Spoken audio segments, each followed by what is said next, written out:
Hello and welcome to this AHDB BPOA webinar entitled Getting the Best from Bioprotectants. I'm Wayne Brough, AHDB Knowledge Exchange Manager. Before I introduce the speakers and their presentations, just a few housekeeping points as we're now using Zoom webinars for those who are not used to this particular platform. First of all, you'll notice that the audience is on mute, but you will be able to pose questions, and I'll come back to how to do so in a moment. In terms of duration, the webinar will last about an hour, give or take 5–10 minutes. It will be recorded if you do need to leave or if you want to pass it on to colleagues, and Chris will circulate the link and the password hopefully sometime next week. In terms of handouts, you should have received a handout in advance of today's presentations, detailing all the slides that will be covered. And in terms of basis and Neuroso, if you haven't done so, please send your basis Neuroso numbers to Chris, and he'll make sure you get the allocation. In terms of questions and handout, as I said before, you'll see something like the bar at the bottom on the bottom of your screen. The one icon that is missing is the Q&A one on this particular example, but you should see a Q&A icon on the bottom of yours. To pose a question, simply tap the icon and a box will come up where you can pose a question. Please do pose questions throughout today's presentation. I'll keep an eye on them and I'll come back to them at the end of the webinar, and I'll pose them to the appropriate presenter, and we can hopefully deal with your particular questions. But as I say, please do pose them. It is supposed to be an interactive webinar today, so the more the better, please. And as I said before, Neuroso and recorded versions will be available shortly. So in terms of today's program, we have 3 speakers today. First of all, we have Jude. We'll be covering the bioprotectants from a pest control angle. And then we've got Mariusz, who will be picking up on some of the products Jude will be talking about with his experiences at Double H. And then finally, we will wrap up with David talking about bioprotectants for disease and pathogen control. And as I said before, we'll take questions at the end of the webinar, and I'll pose them appropriately. Those who don't know today's speakers, just a few words about each. Jude is an entomologist with ADAS and has been involved in a range of AHDB and other funded R&D and knowledge exchange projects, primarily around IPM. David is an ADAS consultant providing advice to industry, and again has also been involved in some AHDB projects, including the Bedding and Pot Plant Centre project. And Mariusz is a grower with Double H, looking after their pot mum and rose crops, and has been at the nursery for around 2.5 years. So before I start with Jude, just sort of get back to you with regards to the Bioprotectant Survey results. Thank you for those who did take the time to sort of answer the questions and feedback. It does help us to sort of get an idea and understand the audience. And I thought I'd quickly share the responses to some of the questions we posed. So number 1 was on the extent of use of bioprotectants, and primarily most people got back to sort of say they're using bioprotectants in an integrated way within an IPM program, which is fantastic. So that's good news. What do you control with them? Again, primarily both pathogens and pests, but with an emphasis probably towards pathogen control, which again is good news. How do you use them? Mainly, although there was a little bit more bias towards preventative use, but mainly both preventative and curatively. I guess that depends on whether we're talking about it being a fungal or an insect controlling bioprotectant. And then finally, what were the main issues encountered? Here there was more of a spread of response. There was issues with understanding them, 33%, and then there was issues with their integration, 22%, and application, 12%. We did list another category which also seemed to be important, 33%. So perhaps we can explore this via the question today as to what other issues you add within the other category. So if you want to sort of again bring those to the fore, please pose them to the presenters at the end.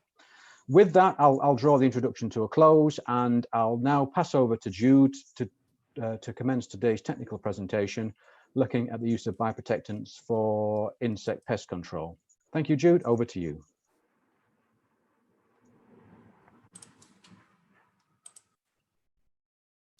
Okay, can everybody see that okay? That's great, Jude. Thank you. Good. Okay, well, good afternoon, everybody, and thank you, Wayne. So I'm going to be talking about how to get the best from Bioprotectants for pest control within IPM. And what I'm going to cover is what are bioprotectants, how do they work, what do we use them for, how to get the best out of them, and how to integrate them in your IPM programs. And I'm just going to be using some example products that you can use on bedding and pot plants.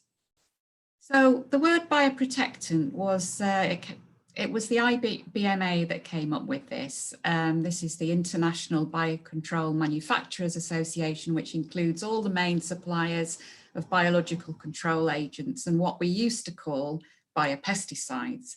But the IBMA wanted to get away from the word biopesticide because of the public perception about pesticides. They wanted to get that out of the word, really. So they came up with this term, bioprotectants, which includes not only what we used to call biopesticides, but also our macrobiological control agents, our predators, parasitoids, nematodes, as well as the microbials, so that's bacteria, fungi, viruses, the natural substances, they're what we used to call botanical biopesticides, things that are derived mainly from plants, but also animals and minerals.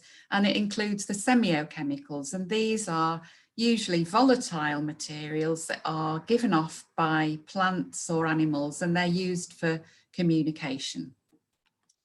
So why would you want to use bioprotectants? Well, obviously, as you all know, there's less and less conventional insecticides on the market, and they're being withdrawn all the time. And of course, we've got increasing problems with pesticide resistance in many pests. So bioprotectants are really useful for resistance management by integrating them into your programs. You won't need to use conventional pesticides so often, and you can keep them for when you really need them, and therefore they're more likely to be effective and pests won't build up resistance to them. So they can be really useful like that. Also, they meet your requirements for the retailers in reducing reliance on pesticides, and they're generally safer to the user, the consumer, and to the environment, and to our biocontrol agents in IPM. So they've got a lot of things going for them. But there are a few cons in that most, with some exceptions, are contact acting. And as you know, some of our pests tend to hang out underneath leaves and in inaccessible places. So very few of them are systemic in action. Also, some of them are fast acting, but most of them tend to be more slow. So won't give you a quick knockdown.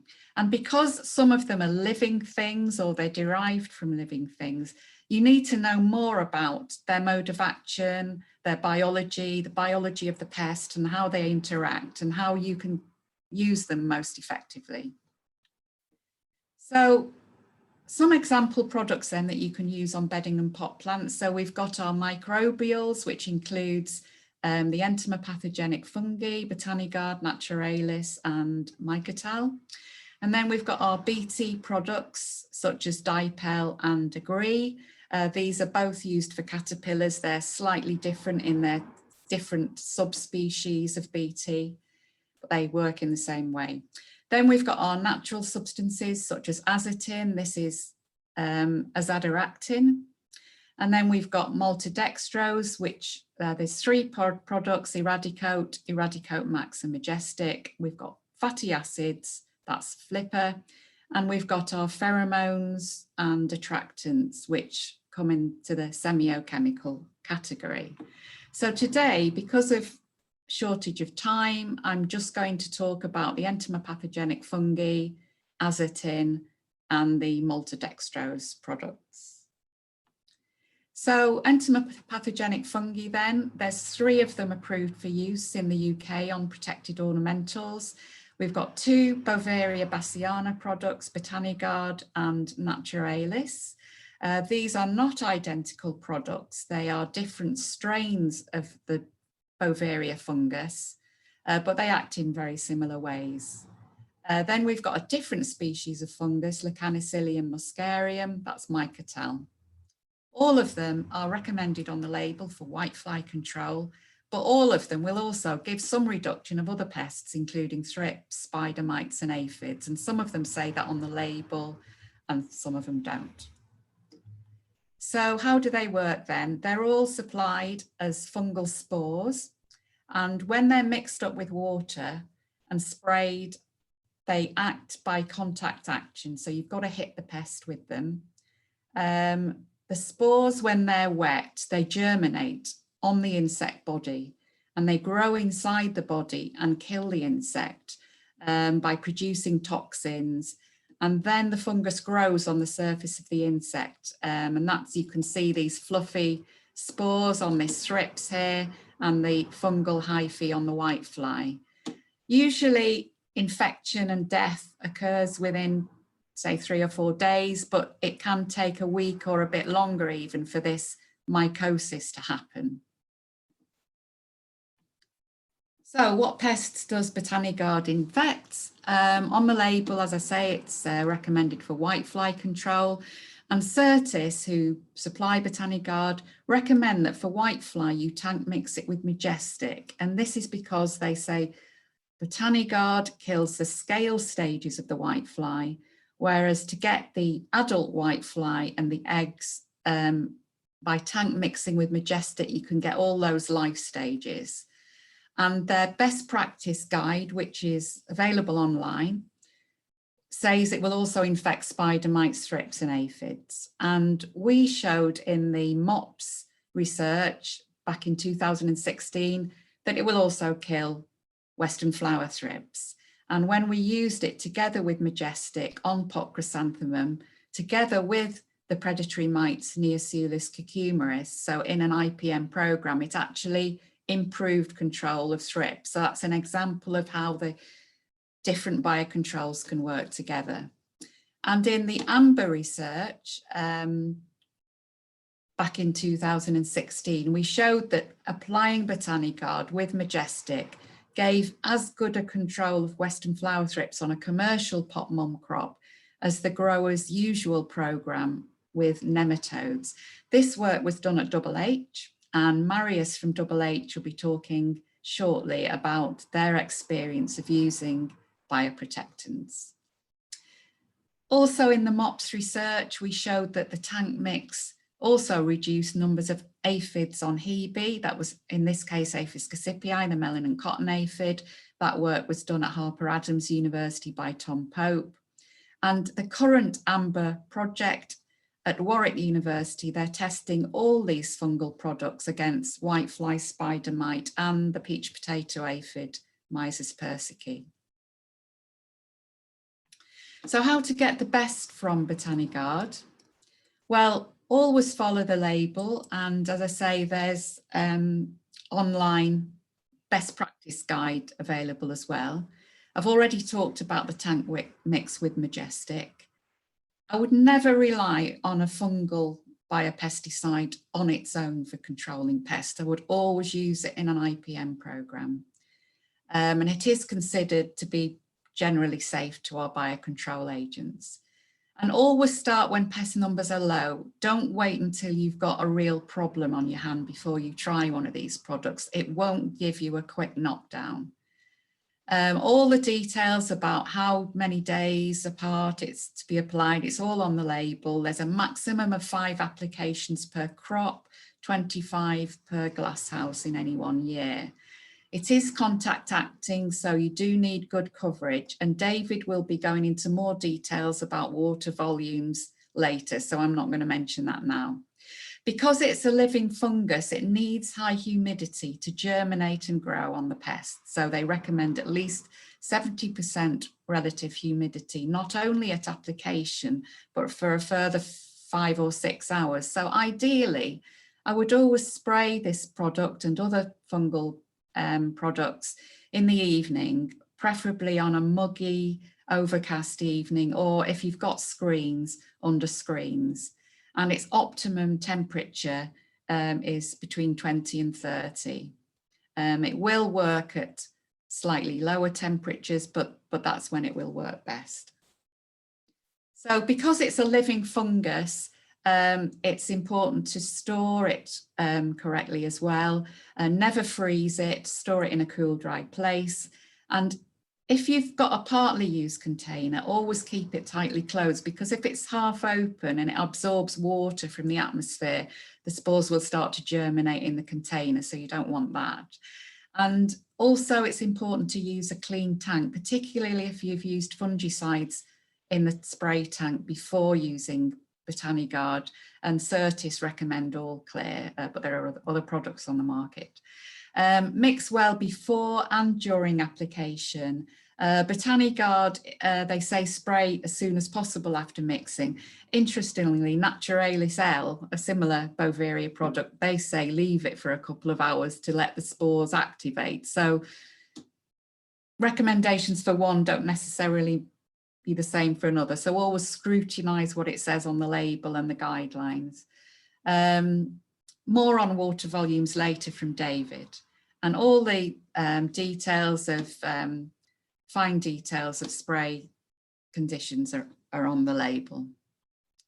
So how to integrate it in your IPM programs? As I say, generally considered to be compatible with biocontrol agents, but you do have to watch use of fungicides, because of course it is a living fungus.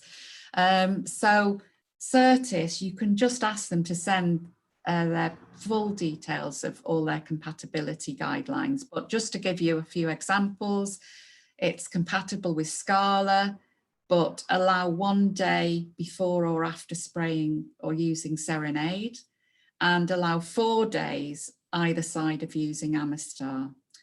But as I say, full details from Certis, and the other fungal products, they've got guidelines on the label or on the guidelines as well. So moving on then to our natural, one of our natural substance examples. This is azadirachtin. This is extracted from the neem tree.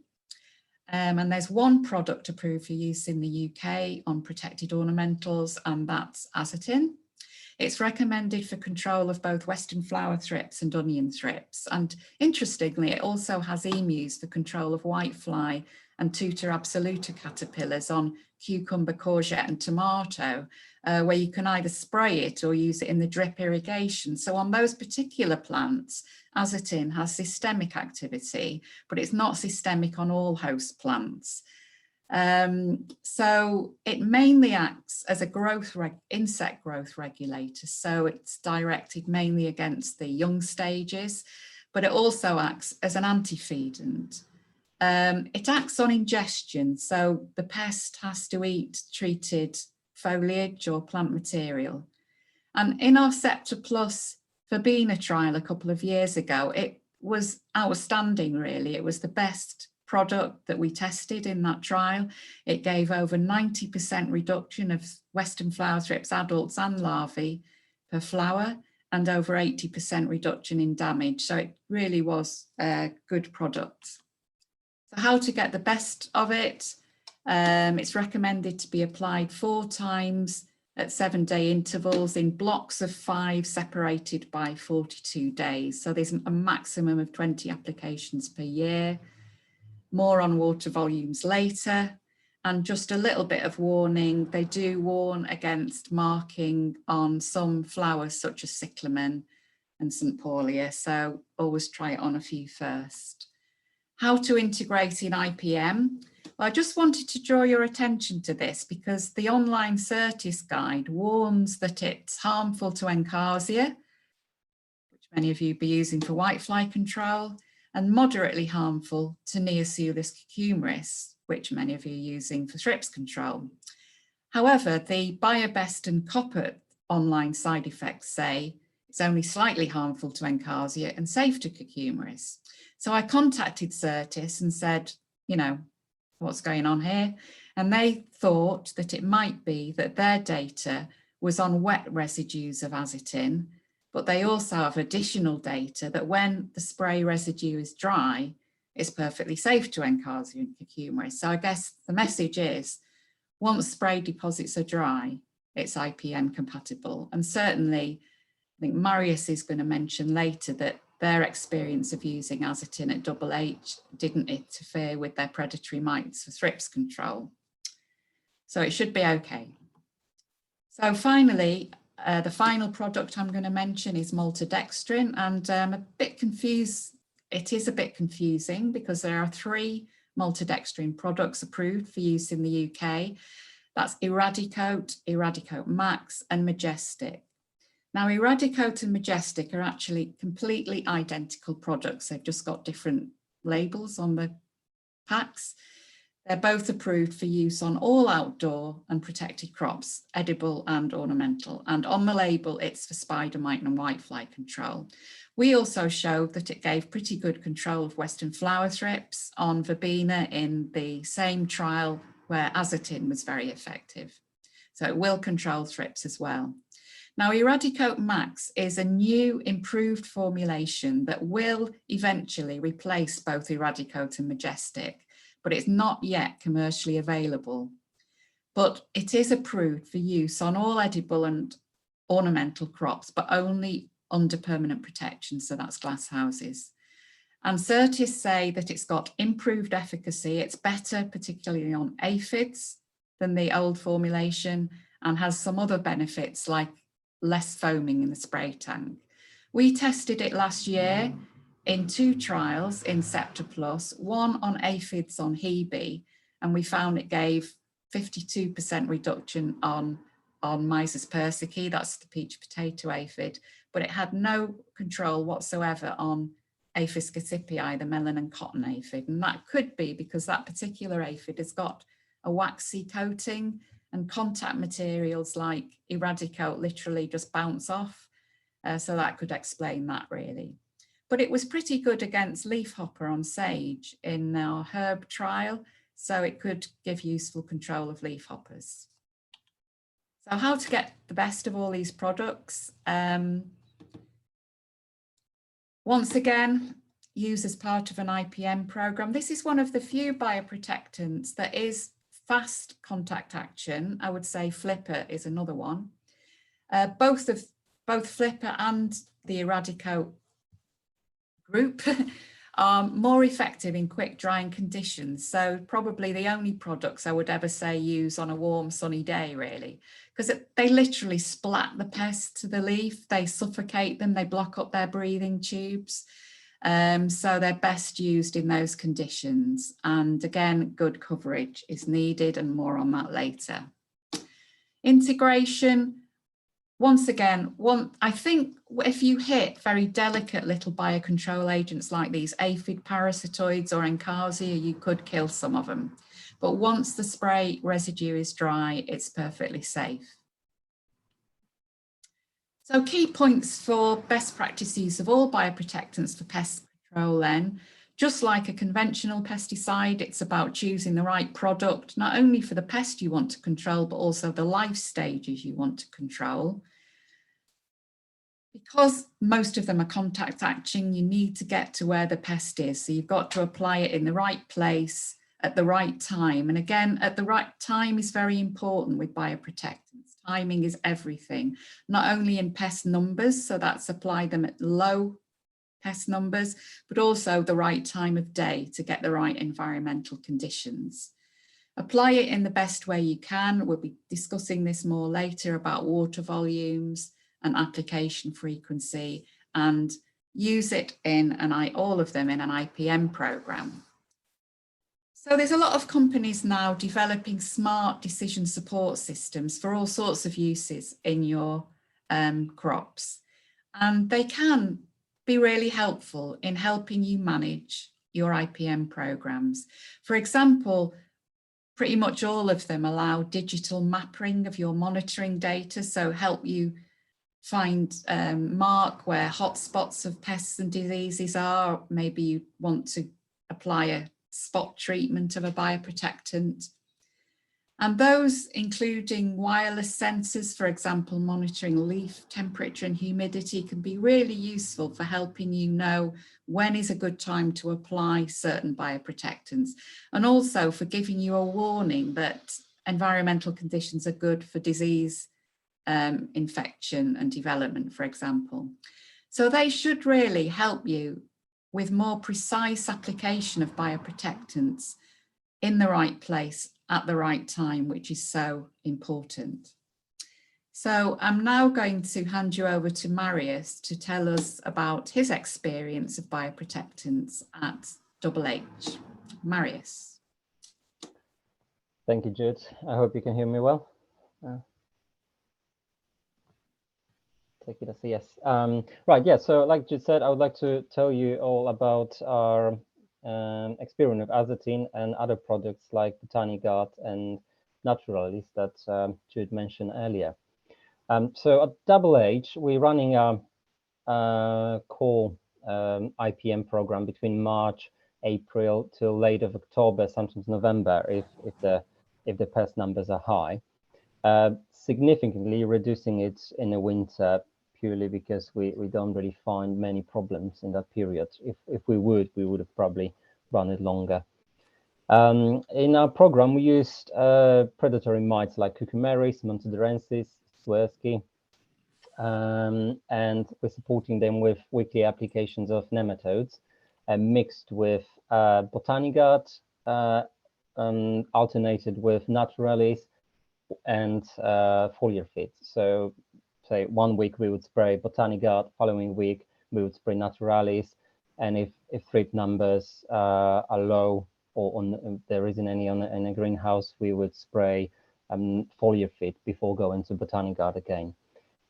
This allows us to keep the maximum of the 5 sprays of Botany Guard and Naturalis per crop, because it's a fairly quick crop, Podnams. It's about 10 to 12 weeks for most of the varieties, and we wouldn't spray it in the very first stage when they aren't in polythene. So the first couple of weeks we wouldn't spray, and usually start around week 2 or 3. Carry on till almost to the flowering stage, kind of late bud stage, like you can see on that third picture. Not that we've noticed any scorch or any problems with flowers, but that's with most of the sprays. That's a general practice that we're trying to avoid that very last stage, just in case. So of course, flowers are more susceptible to western flower tree damage at bud stage when the thrips looking for pollen, and generally that program I've just sort of told about gives us really good control of thrips numbers when the population stays sort of low to moderate. Next slide, please. The application, we're applying that through overhead boom. We're trying to do it as late as possible in the afternoon. We're trying to choose dull, gloomy days, so just to help to achieve a good coverage and maintain the crop in that 70% relative humidity at least for as long as possible. So doing a bit late, using blackouts to shade the crop, it all helps to keep the foliage wet as long as possible, and help for these products to act properly. So next slide, please. So like I said, the programs work quite well when the thrips number are low to moderate, but sometimes when they go a little bit higher, which historically for us would be August, September, sometimes a bit earlier in July as well, it wouldn't be quite enough. And that's where we tried azotine. Last year, it helped us to control pretty bad outbreak towards the end of the summer. So this year we integrated it properly with our IPM program, and we started using it when we start seeing first damage on the flowers. Basically, when we see, okay, thrips numbers going up, we need to start using azotine. We've used it. We've still mixed it with nematodes, and we would have used it instead of Botany Guard or Naturalis. So we would have done 4-week spray with azotine. After that, there is 6-week break, which we're not allowed to use it. So the timing is really crucial in that. But those 4 weeks gives us a really good control of the thrip. We've used it first time in at the end of June, beginning of July, for 4 weeks. It gives us really good control. We found that it wasn't harmful to our bio, and it helped us in that when it comes to that 6 weeks break, we still have a nice predator and mite population that was able to deal with those low numbers of thrip that we could still find.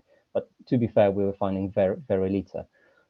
When it comes to end of August, we start seeing thrip numbers slowly rising again. So at the beginning of September, we ran another 4 week spray, 4 weeks pattern spray. And again, it prevent a thrip outbreak, controlled it really nicely. And we end up this year with for the first time with no major outbreak of thrip. So definitely happy with the product, and we'll be definitely looking at using it again in the future. We similar to the other bioprotectants and generally sprays, we avoid spraying flowers, although we haven't got any proofs that it can actually scorch them, at least chrysanthemums. We're also running some trials on our other crop, on roses, which we didn't use azothine this year, and we did have some thrip problems over there. We didn't use it because there were some concerns that it might scorch leaves, scorch plants, or even bleach the flowers. But the trials we're doing at the moment seems to be proving it's safe, at least in that early stage when the crop is still young, before it flowers. 4 weeks of spraying azothine, we haven't seen any damage. Few varieties show a little bit of a bleaching on the flowers, but I think we need to do a little bit more trials to confirm whether it's an action of azothine or some other cause. Next slide, please. The other product we've been testing quite successfully is Dipole. So it helps us to control caterpillars and pod mums. Did really good job, really. We've been using it for a few years now. And frankly, we hardly ever got problems on pod mums with caterpillars. Usually, if we time it well, if we do it early enough, don't wait till the numbers go high, it can prevent a major outbreak. And usually, one spray a year when we start seeing it towards the end of the summer is more than enough to stop any problems. It was a little bit harder again on roses, which tends to be a temperamental crop. But I wouldn't blame the product itself. I think it's still doing a really good job. Perhaps the timing wasn't ideal. Perhaps we waited a little bit too long with fully engaged with sprays. But since we start seeing quite a big rise in European pepper moth that Jude kindly identified for us, we start using it regularly, and we're seeing that the numbers of caterpillars coming down. We also use our advice of starting to spray crop as early as possible. So we're trying now spray that before covering it with polythene straight after potting, and that seems to be helping with reducing those numbers quite significantly. We are planning to run some more trials with nematodes that's supposed to be quite effective, and we're looking at push and pull strategies with pheromone traps and some crop repellents that we're hoping that might help us to control this, to control that in the future as well. Next slide, please. Can I have a next slide, please? Thank you. Which is the last one. So thank you very much. I hope you can benefit from experience we've had. I would generally recommend both of those products alongside with Naturalis and Botany Guard, because we found it does really help us. Thank you. I'll give it to Dave. Thank you, Mariusz. So moving on to focus on bioprotectants for use in disease control programs. The next slide, please, Jude. So why are we interested in the use of bioprotectants as part of your disease prevention strategy? And note the title of that word, prevention strategy rather than control strategy, because prevention is really the key with these types of products.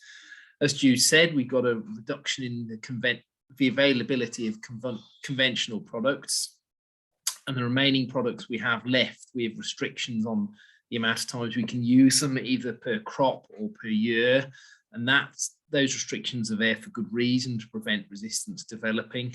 And if we get resistance, we'll not get the control we want. So it needs to be something that's at the back of your mind, or even at the front of your mind. So bioprotectants are good resistant management tools that can help us achieve this. We've also got pressures to reduce our reliance on conventional pesticides, depending on your customer basis. And also these types of products are safer for staff, the environment, and fit well within IPM programs, which is where things are definitely going. And they can work very well if they're used properly, but they need to be used properly. Most are best used preventatively, but you need a bit more knowledge when using them compared to the conventional products you might be a bit more comfortable with. Okay, next slide. So got a range of products here.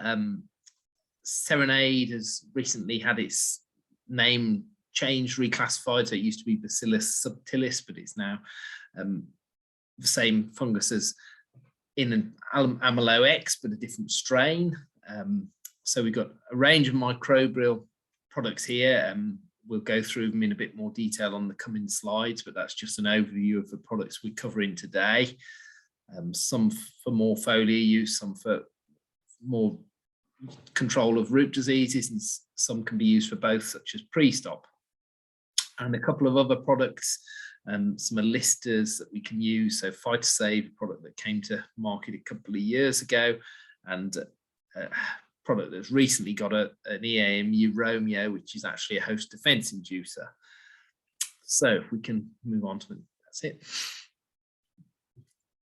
So kicking off with AQ10 on the microbials, used under EAMU, and it's a microparasitic fungus of powdery mildew. So it only works on powdery mildew, but it needs disease to be present.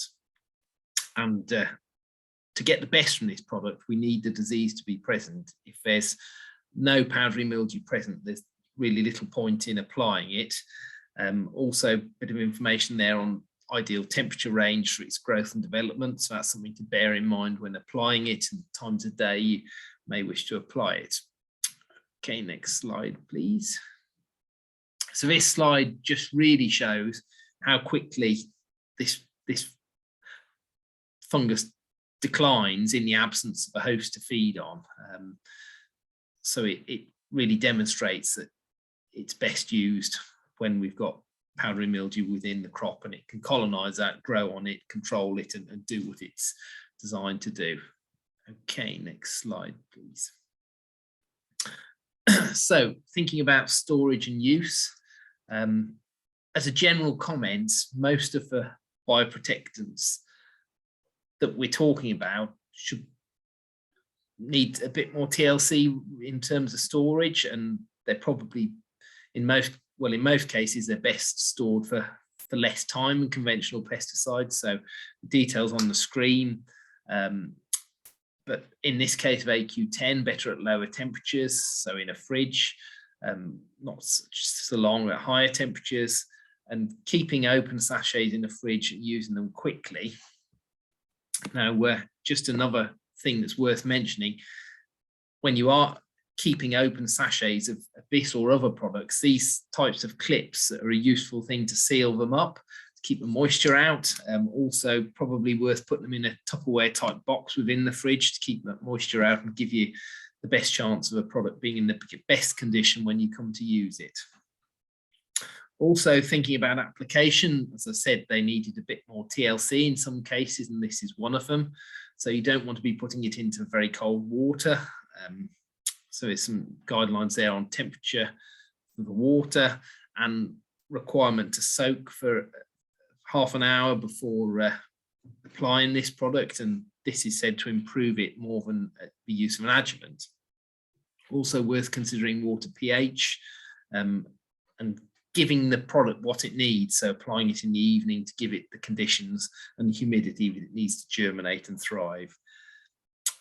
Okay, next slide, please. So thinking about some general principles with AQ10, if tank mixing it at the application concentration, not the concentrated product. So by that, what we mean is mixing up the products in the spray tank with the water and then adding the AQ10, not mixing the concentrates in a bucket at high concentrations, because you're going to be exposing it to more of whichever product you're using it with. And applying it soon after mixing. A few things not to apply it with. So SB plant invigorator shouldn't be put on within 5 days of this product.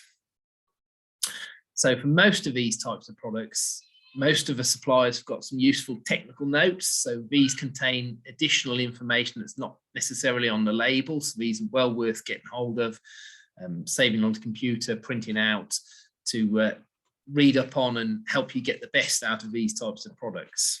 And these can include detail on compatibility or incompatibility with fungicides, and just flagging up with this product, it's 5-day interval when you're going to use Amastar. Also some compatibility information with insecticides shown there.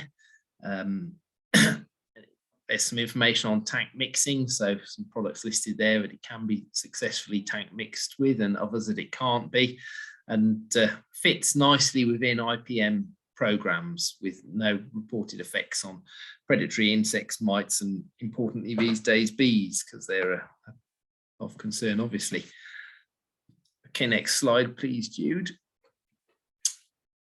So moving on with our microbials, we've got Serenade and Amylox. As I said earlier, similar, but Serenade's been about for a few years, and hopefully most of you will be familiar with it. It's got EAMUs for use in ornamental plant production, is used in other sectors.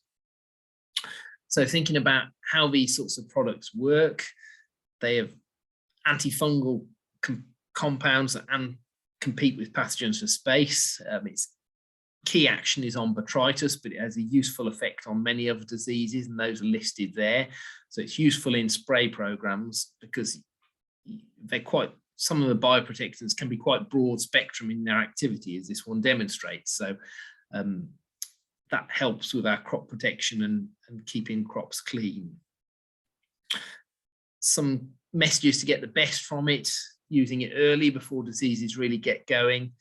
And the general advice is to use them in rotation with approved fungicides. Next slide, please. So some information on storage. Okay at room temperature for this one, but higher temperatures can reduce shelf life, and the sort of weather we do get these days, we get spikes of high 30s in most summers now, it seems, well, low 30s. These sorts of temperatures are obviously higher than average room temperature, so do bear that in mind. When you're thinking about application, it's useful to know the pH of your water. So if you're not currently doing any water testing, that's something that's well worth doing periodically, to have a feel for the pH of your water that you're applying products in, so you can check that they're within the parameters that we want them to be in to get the best from the products. And six applications of each product can be used under relevant EAMUs. Okay, next slide, please. So thinking about some general principles, nicely compatible with IPM systems, so that's a good thing. And some quite useful compatibility information with some key fungicides there. So that's helps us along. Also, some compatibility in information of insecticides available, and they can be tank mixed with some. I've just flagged up DSIS in red because just making the point that that's not compatible in IPM systems. It typically leaves residues that can disrupt predators for up to 3 months. So that's one to be aware of if you're running an IPM system. So another one to consider is pre-stop, also as an EAMU for use in ornamental plant production. Grows quickly and really deprives the pathogen of space and nourishment, so helps outcompete it, and it produces enzymes which break down the cell walls of a disease. And again, it's got quite useful broad spectrum of activity against a range of root diseases and also botrytis, so a useful product. Okay, next slide, please. So thinking about storage, cool and dry, the message here again, ideally a fridge, and just sort of, we've touched on a few products that require fridge storage. So if you are using these sorts of products, really the message is to have a fridge, a small fridge that achieves these required temperatures in your pesticide store to comply with the legislation. Here, if you do have open packages, you can freeze them to buy yourself a bit of time. But it's a useful product because a lot of people these days are growing young veg and edibles, particularly early in the year for pot sales. And this product can be used in all edible and non-edible crops. So that makes life a bit easier when you're planning spray programs if you're wanting to put something on for botrytis and root diseases across the board. And that saves you getting wrapped up in harvest intervals, etc., with which can be a problem with some of the other products. It can also be incorporated into growing media, so there's various options on how we use this. Some people like to apply it as a drench, and other people use it as a foliar spray. Where you're using it as a foliar spray, typically targeting botrytis, but there is an interval of 3 weeks when it's used as a foliar spray. Next slide, please. So nicely compatible with our beneficials again. Just a note of warning, if you're using different microbial products, leave a 7-day interval to avoid issues of compatibility. And I would say that's a good rule of thumb to adopt with all of these types of products. You'd perhaps start to question why you're applying something less than a 7-day interval anyway. Short intervals are needed with some products, so listed there some fungicides that can be applied at close intervals, and some information on compatibility with insecticides, fairly limited information available, but only available for pyrethroid insecticide there, which is again not terribly compatible with IPM. Okay, next slide, please. So other options in the microbials are Trianon P and G, and also T34 biocontrol. So all strains of Trichoderma. These really work as hyperparasites and produce enzymes which break down pathogenic fungi, and they grow around the root and protect the root and outcompete pathogens for space. And they can also, in the case of T34 in particular, induce host plant defense mechanisms, so keeping things clean and healthy. So getting them in before problems develop is good. So got good activity against Fusarium and Pythium, and also some activity against Sclerotinia. T34 just flagging up, it's for dianthus only, and very useful in reducing Fusarium, which there aren't many chemical controls for that are effective these days. So if you're growing dianthus and it's something you've struggled with, it's definitely worth trying. And again, the message, use these types of products preventatively. We've got the temperature ranges there. We haven't got temperature ranges for everything on these slides because the information isn't readily available, but I would imagine that most products start to struggle in the higher temperatures. So if we get a spell of high temperatures, you might look to reintroduce them. Okay, next slide, please. So thinking about storage of these types of products, they need to be kept nice and cool. Low temperatures, ideally in a fridge. Varies a bit between product, but higher storage temperatures can reduce shelf life, so keeping them cool is key. So thinking about application of these products, various methods, whichever suits your production system really. Whether you get your growing media supplier to incorporate it, or you apply it as another stage in your production process to suit yourself really. So quite flexible in their use. Again, applying them before problems occur, and just a few tips on our application: keep them agitated when applying them to stop them settling out in the spray tank. And just an interesting point on drip lines: if they've recently been disinfected, you need to leave a bit of time for the residues of that disinfectant to disperse before you put these sorts of products through, to save any problems.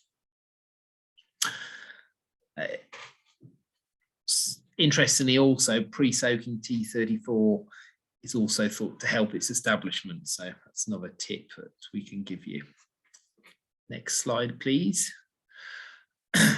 So some general principles: no information suggests negative effects on biocontrols. Trion and P&G tend to shy away from mixing with other products, so that's a message there to follow. T34 is a bit different.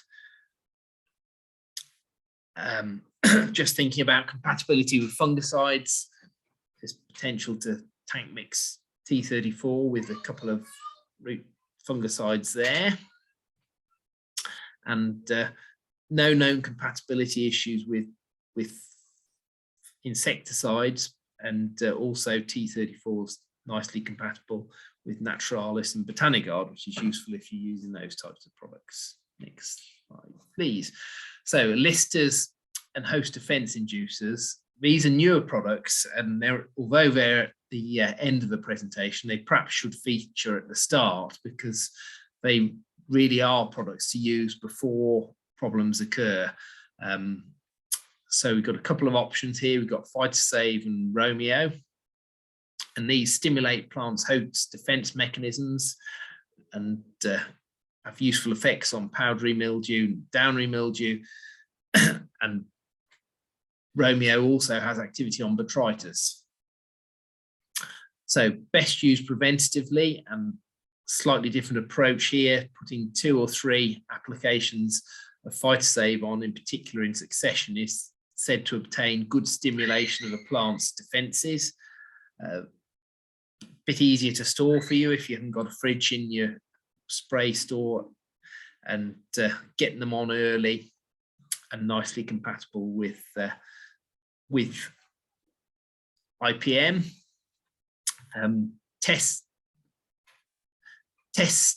You can test your own physical compatibility in a small container, mixing products together to check that they don't sort of turn to a sludge, but this only really gives you physical compatibility. Biological compatibility is more difficult to assess in this way. So I'd always follow the guidance on biological compatibility, because we've got to remember most of these types of products are living things, and we need to treat them with that bit more care to get the best from them. Next slide, please. So just to finish up, some tips on using bioprotectants. You've heard me say quite a few times, start early in the crop life cycle before problems develop. Weekly monitoring is really essential to enable you to get the prevention in before problems occur. Just flagging up again, successive applications of host defense inducer products can help you get the best from those. The current approach is to alternate microbials with conventional fungicides in a program, and also worth blocking microbials together, alternated with fungicides to prevent compatibility issues between microbials. So where you're using a product such as Serenade, alternate it with fungicides. You could use Serenade, fungicide, and so on until you've applied your 6 applications of Serenade, and then move on after your final fungicide application, move on to your next microbial that you're going to use. Next slide, please. So water volumes. Many products say ensure good coverage, but this doesn't really tell us that much. Some labels recommend water volumes. Some don't give us any water volumes to work with, but where they do recommend water volumes, they can typically range from sort of 500 litres to 1,200 litres per hectare. So it's left to you to decide which water volume you go for. And if you go for too much water, you'll get a lot of the product running off. So what happens is you get droplets coalescing on the leaf, and these get subjected to gravity, and then they run off the leaf, and you don't get the best retention on the crop. So high water volume doesn't necessarily give better crop coverage. Think of it a bit like getting in a bath and getting in an Olympic-sized swimming pool. You're not going to get any wetter whichever you get in. Okay, next slide, please. So a bit more on water volumes. Message really is less is more. So in the Amber research projects, Silso applications, spray application unit tested various different water volumes on pot chrysanthemums, and they used a tracer dye to simulate a bioprotectant, and then measured the amount retained on the plants. And this was done when applying at a constant dose, so at set kilogram per hectare, which is the way many products are on EAMUs particularly. So a rate per hectare, a hectare being 10,000 square meters. And as water volume increased, the concentration decreases. So the more water you use, the weaker the formulation gets effectively. But it's worth bearing in mind a couple of points. So products like Amistar that we're using under EAMU that are a rate per hectare, they were designed for use on broadacre crops at lower water volumes than we're using them at. But when you cut the water volume, you may increase the risk of crop damage. So you need to go carefully and test any changes you make prior to adopting big changes in your application practice. Also, the dye retained on the plants reduced as water volume increased, so as things got more dilute. And the message being lower water volumes give you more deposition on that leaf, and that reduces the waste and labour for application.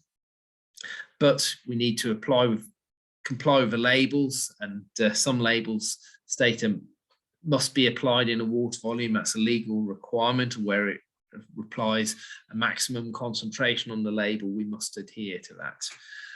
Next slide, please. Just moving on with water volumes. There are other ways of using things. So when applying constant concentration, so where products are so many mils per litre, such as Majestic.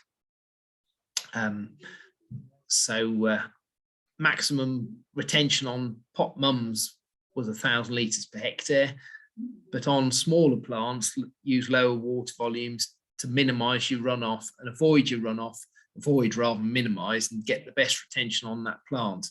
And where you're using products that are used in this way, if you're applying 500 litres a hectare as opposed to 1,000 litres a hectare, you're applying half the amount of product and saving your costs, 50% saving in costs. And also using high water volumes on small plants is really wasteful and more expensive. So that's the key message. Okay, just some useful reference material to refer to. some useful fact sheets that have been produced on biopesticides, managing and preventing resistance and improving spray application. And there is some work ongoing on spray application at the moment, so keep your ears peeled for that as that comes to a fore. Next slide, please. Also like to thank everyone who's contributed to the projects and the work that we've talked about in this presentation, and colleagues and research collaborators, host growers as well. Okay, thank you. Next slide. I think that's it, David. I think. Yeah, great. If we can go back to the last slide, Jude, before we move on, if that's possible.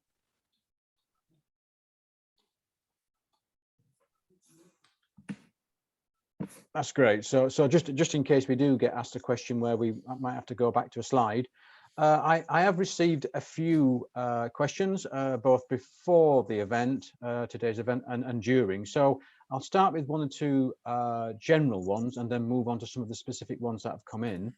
Perhaps if I can start with Jude, I know throughout your presentation you were mentioning a few temperatures in terms of efficacy of the product. But is there any general principles regarding temperature and the impact on product efficacy to sort of take home? Yeah, well, very much so, actually, Wayne. I mean, I think I mentioned particularly with the fungal products, they do have optimum temperature ranges. They will work at slightly lower temperatures or humidities, but they won't be as effective. I think I mentioned with Majestic, and it's also the same for Flipper. These act much better in quick drying conditions. So using in warm sunny days you'd get a better result from them. And I didn't really go into the use of BT. Mariusz mentioned it for caterpillar control, but you've got to think about how they work really. I mean, BT, for example, acts on ingestion. So the caterpillars have to eat treated foliage in order to ingest the toxin and be killed. And if it's too cool, they won't be feeding, so they just won't take it in. So most BT products are recommended to be applied, I think, between 10 and 20 degrees. If it's cooler than that, they won't be feeding. So yeah, you've always got to bear in mind how it works and why temperature is important for best results. Thank you, Jude. One for David. If we can probably focus more on bioprotectant fungicides, really, I guess. If they are used preventatively, will they give 100% control? I think you've probably touched upon this, but probably just to expand on it. You're on mute, David. Sorry about that. Right, certainly. So they're best used preventatively, as I said. The current strategy is to alternate them with conventional fungicides and to apply them at low disease pressure. But thinking about the future, where we may be in 10 years' time, how many conventional fungicides we will have left, and I imagine we'll be much more reliant on these types of products. So we might be having to think about using more often, and we may not be able to alternate them with conventional fungicides. So if it's something people are interested in trying, I'd try it at a time of year when disease pressure is lower, sort of short-term spring and summer bedding crop would be a good place to start, where depending on the species, disease pressure is typically lower, and adopt a strategy like that. Very careful monitoring will be essential, and being prepared to go in with a conventional fungicide if problems start to develop. So that's sort of the current advice, really. Thank you, David. The next one, probably for Jude, and perhaps if Mariusz wants to chip in as well. It's coming from Mylena about recommending using adjuvants with any of the bioprotectants, and not just wetters and spreaders, but even things like possibly the use of a tracker with them to get the best from them. Any comments there, Jude, Mariusz? Jude, if you want to go first. I'll say something then if you want to add to it, Mariusz. I mean, for those of you who don't know what a tracker is, it's a Talbot product. It's a sugars, mix of sugars, and it's reputed to bring thrips out of their hiding places because they want to come out and feed on the sugar. And therefore, if you use it in a tank mix with a conventional or a bioprotectant product, it'll give you better control of thrips. We have actually tested a tracker with one product. I can't remember if it was in MOPS or Scepter Plus, but it was against Western flower thrips. And it did significantly increase control by that particular product. Sorry, I can't tell you which one it was because it was coded. It's not available yet in the UK. When it is available, it will be recommended to be tank mixed with a sugars product.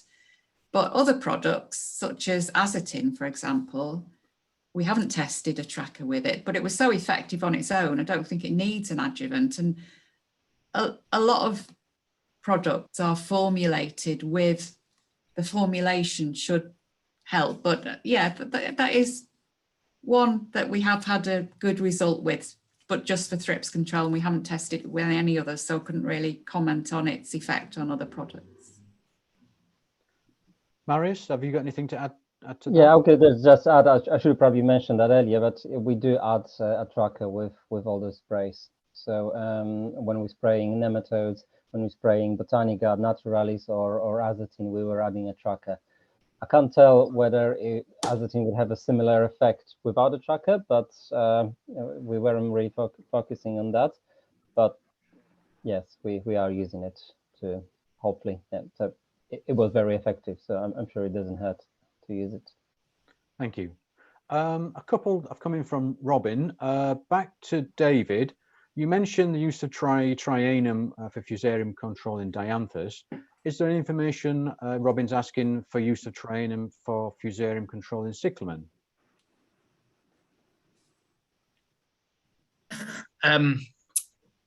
Well, with dianthus, we were referring to T34, and that's only for dianthus. So the other trianums are likely to help. So it'd definitely be worth looking into.